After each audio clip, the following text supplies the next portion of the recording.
नमस्कार, स्वागत है आप सबका राजनीति के इस अखाड़े में। मेरा नाम है अजय सेतिया। मित्रों, अरविंद केजरीवाल ने 2 बार ताल ठोक करके कहा था कि नरेंद्र मोदी उन्हें इस जन्म में तो नहीं हरा सकते। एक बार पब्लिक रैली में और एक बार विधानसभा में कहा। उन्हें रावण जैसा घमंड था, इसलिए उन्होंने सोने जैसी लंका जैसा शीश महल बना लिया था कि सारी उम्र इसी में रहूंगा। स्वाति मालीवाल ने ठीक कहा है कि घमंड रावण का नहीं रहा, केजरीवाल क्या चीज है। आप लिख कर रख लीजिए, विधानसभा के बाद अब दिल्ली एमसीडी भी जाएगी, क्योंकि आम आदमी पार्टी के पार्षदों में भगदड़ मच गई है और उसके बाद फिर पंजाब सरकार भी जाएगी।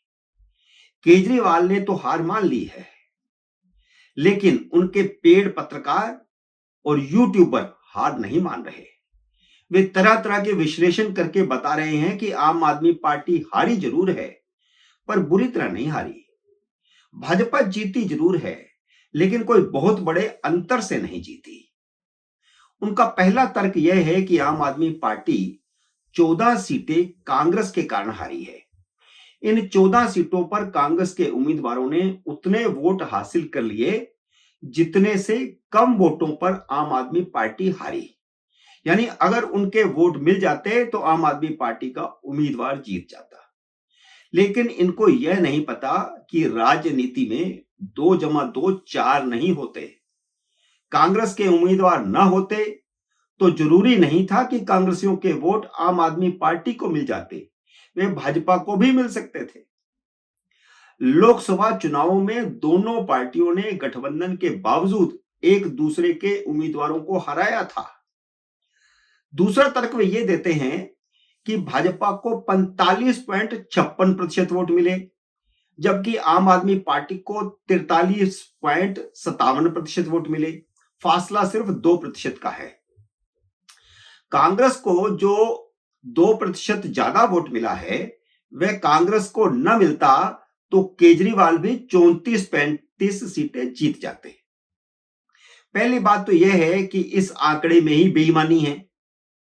भाजपा के वोट 68 सीटों के बता रहे हैं और आम आदमी पार्टी के वोट 70 सीटों के बता रहे हैं।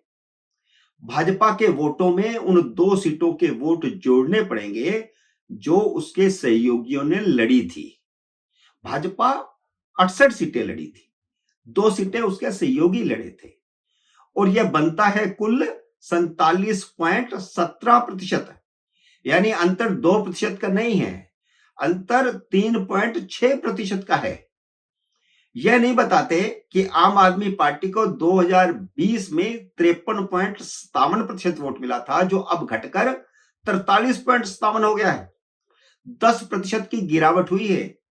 भाजपा का वोट 2020 में 38.51% था, जो इस बार बढ़कर 47.17% हुआ है। करीब 9% की बढ़ोतरी हुई है। अपना अनुमान यह था कि आम आदमी पार्टी का 8% वोट कांग्रेस खाएगी और 8% ही भाजपा खाएगी। कांग्रेस के नेता भी 12 से 14% वोट हासिल करने की उम्मीद पाले हुए थे। भाजपा ने आम आदमी पार्टी का 9% वोट खा लिया, 8 की बजाय 9 खा लिया। लेकिन कांग्रेस 8 की बजाय सिर्फ 2% वोट ही छीन पाई, क्योंकि कांग्रेस को मुसलमानों से जो उम्मीद थी, मुसलमानों ने उनकी यह उम्मीद पूरी नहीं की। कांग्रेस मुसलमानों के वोट पर निर्भर थी, आम आदमी पार्टी भी मुसलमानों के वोट पर निर्भर थी, लेकिन मुसलमानों ने आम आदमी पार्टी की झोली भर दी, जबकि कांग्रेस की 70 में से 67 सीटों पर जमानत जब्त हुई है और यह मुसलमानों ने करवा दी, क्योंकि कांग्रेस तो मुसलमानों के भरोसे थी। दोनों पार्टियां ही मुसलमानों के भरोसे थी। केजरीवाल को पता था कि इस बार हिंदू उन्हें वोट नहीं देंगे, इसलिए वह कई महीनों से हनुमान भक्त बने हुए थे और बार बार मंदिर जा रहे थे। पुजारियों ग्रंथियों को 18,000 रुपए वेतन का लालच दे रहे थे। केजरीवाल ने हिंदुओं के वोट के चक्कर में मौलवियों का वेतन भी कुछ महीनों से रोक दिया था, करीब करीब 18 महीनों से। फिर भी मुसलमानों ने केजरीवाल की इज्जत बचा ली। मुसलमान केजरीवाल को एक तरफा वोट नहीं देते तो आम आदमी पार्टी सिर्फ 6 सीटें जीतती। और वे 6 सीटें भी मैं आपको बता देता हूं। वे 6 सीटें हैं देवली, बदरपुर, सुल्तानपुर माजरा, बुराड़ी, किराड़ी और तिलकनगर। इन 6 सीटों पर आम आदमी पार्टी की जीत का अंतर जो वहां के मुस्लिम वोटर हैं उनसे ज्यादा है। इसलिए अगर मुस्लिम वोट वहां पर न भी उनको मिलते तो भी वह शायद जीत जाते, वरना बाकी की 16 सीटें सिर्फ और सिर्फ मुसलमानों ने एक तरफा वोट देकर के आम आदमी पार्टी को जिताई है। मैं एक एक सीट का हिसाब दे देता हूं। मटिया महल में आले अहमद इकबाल 42,724 वोटों से जीते हैं। यहां 60% मुसलमान हैं।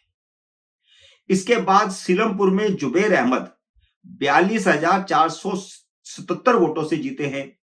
यहां 57% मुस्लिम वोटर हैं।